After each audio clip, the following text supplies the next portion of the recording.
मैं एक समाजवादी कार्यकर्ता, नेता, संगठन के पदाधिकारियों को बहुत बहुत धन्यवाद देना चाहता हूं और उनको बधाई देना चाहता हूं कि पूरे उत्तर प्रदेश में उन्होंने ऐतिहासिक जीत दिलाई है। 2024 का चुनाव जनता के मुद्दों की जीत का चुनाव रहा। मैं जनता को विशेष बधाई इसलिए भी देता हूं कि उन्होंने संविधान बचाने के लिए जो मतदान किया था, जो संविधान बचाने के लिए घरों से निकल करके मतदाता आए, मैं उनको भी धन्यवाद और आभार व्यक्त करता हूं। हमें उम्मीद है कि इसी तरीके से हम सब लोग मिलकर के समाजवादी पार्टी की विचारधारा को और मजबूत बनाएंगे और गांव, गरीब और जो हमारे तमाम पिछड़े, दलित, आदिवासी भाई बहनें, उनको जोड़ करके अपने साथ लगातार इसी तरीके से कदम मिला करके चलने का काम करेंगे। नई सरकार का गठन हो चुका है, बड़ा मंत्रिमंडल बनाया गया है, क्या लग रहा है? केवल 2024 तारीख बदली है, साल बदला है, बाकी तो सब कुछ पुराना दिखाई दे रहा है। सांसदों के साथ अब कब दिल्ली की तरफ जा रहे हैं और क्या मुद्दे रहने वाले हैं, किस भूमिका में रहेगा विपक्ष? अब बहुत जल्दी जब भी लोकसभा शुरू होगी, क्योंकि लोकसभा शुरू होने से पहले अभी सभी सदस्यों को शपथ दिलाई जाएगी और जैसे कार्यक्रम बढ़ेगा समाजवादी पार्टी के कार्यकर्ता, उनको फिलहाल तो हम लोग धन्यवाद दे रहे हैं और बहुत जल्दी जब सदन चलेगा तो जनता के सवाल और संविधान के सवालों को रखा जाएगा। समाजवादी पार्टी तीसरी बड़ी देश की बड़ी पार्टी बनी है, उत्तर प्रदेश में बेहतरीन प्रदर्शन, अब किस तरह की स्ट्रेटजी रहेगी? मैं अपने कार्यकर्ता नेताओं को बधाई देता हूँ कि बहुत दिनों बाद ये ऐतिहासिक जीत और ऐसी जीत कि जिसने देश में समाजवादी पार्टी को तीसरे नंबर पर पहुँचा दिया है। जहाँ तीसरे नंबर पर समाजवादी पार्टी पहुँची है, वही जिम्मेदारी भी समाजवादियों की बड़ी है।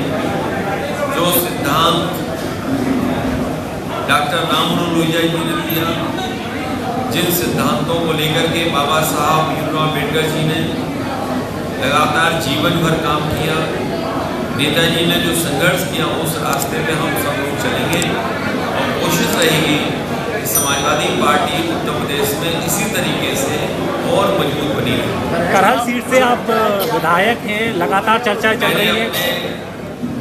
करहल और मैनपुरी के कार्यकर्ताओं से बातचीत भी की, मिलने का भी काम किया और उन लोगों से मैंने कहा भी कि अब जब 2 जगह से चुनाव में जीत गया हूँ तो एक सीट छोड़नी पड़ेगी।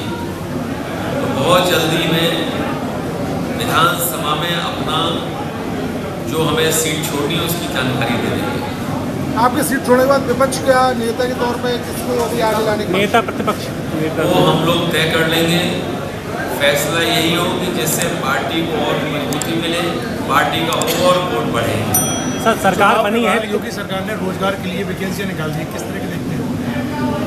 अच्छा हुआ जनता के लिए कुछ काम करना शुरू किया है।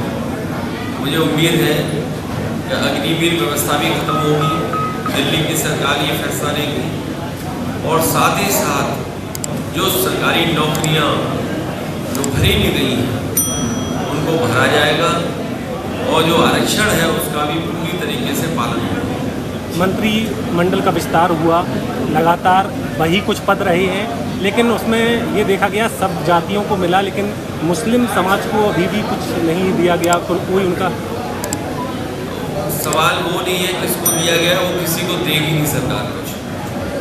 10 साल में जीवन नहीं लोगों का बदला। सर, सार्वजनिक मंचों से हिंदू मुस्लिम करना बीजेपी के नेताओं को उनको सबक मिला है, जनता ने उन्हें हरा दिया है। मैं समझता हूँ उनके भाषण में और व्यवहार में भी सुधार आएगा। मेरा लास्ट सवाल है सर, मणिपुर में लगातार अभी भी हिंसा जारी है, इस तरीके से देख रहे हैं?